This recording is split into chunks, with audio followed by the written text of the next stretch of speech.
Today, we will discuss ClickUp and Sunsama. Both place a strong emphasis on integrating with other productivity tools. By integrating with widely used apps, they seek to optimize workflows. Both have the ability to retrieve data from project management software and other task managers. Both of them seek to offer a unified view of calendar events and tasks. Now let's examine the main features of these two platforms. ClickUp is a team-oriented, all-inclusive project management tool. Task management, project tracking, communication capabilities, and a great deal of flexibility are just a few of the many functions it provides.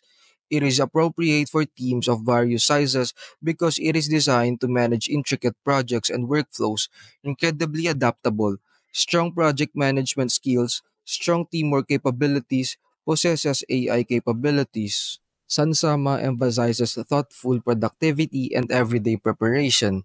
It creates a single daily view by combining tasks from multiple sources, such as calendars and project management software. Excellent for daily planning and time management, it places a strong emphasis on time blocks, daily reviews, and developing a balanced workflow.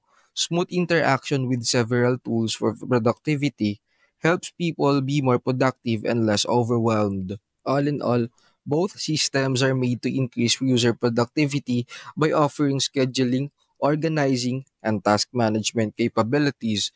In conclusion, even if they have different areas of focus, Sansama for daily planning, ClickUp for project management, they have fundamental similarities in terms of task management, calendar integration, and general objective of increasing productivity.